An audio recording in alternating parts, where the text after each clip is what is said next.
Many people don't realize that beer started in African continents long before the Europeans even got there. You think about how life was centuries ago when women were in the kitchen. They were the ones making the beer. African traditions in terms of brewing processes and techniques were lost in translation because of slavery. We weren't able to practice. As we got to the States and we became free, we were able to start doing things that we felt were ours. But at the same time, we have to think about the process of business owning or opening up shop somewhere.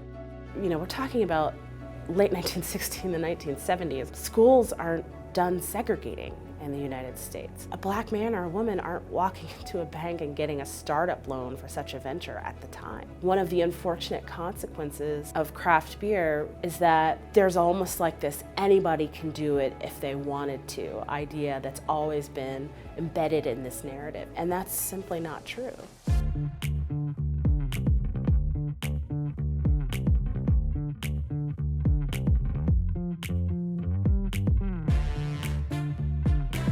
I tell people all the time, we as black folks, people of color, we consume a lot of stuff. But what do we own? We're getting, what, less than 0.2% of a $1 billion industry? That's not right. Not on my watch. When I first got into the craft beer scene, even as a consumer, the lack of diversity was ridiculous. In the beginning, I didn't feel so welcome. You know, the fact that it took me almost 4 or 5 years of applying to get in the industry, that didn't make me feel good. I just feel like we have to prove ourselves a lot more, black and brown people.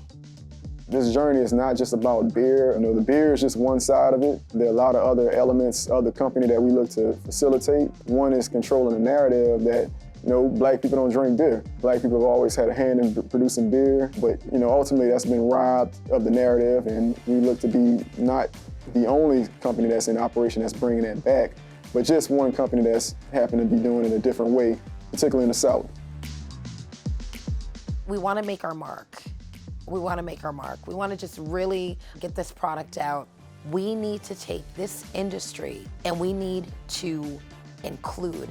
This needs to be inclusive. I think it's time in this country that we rise.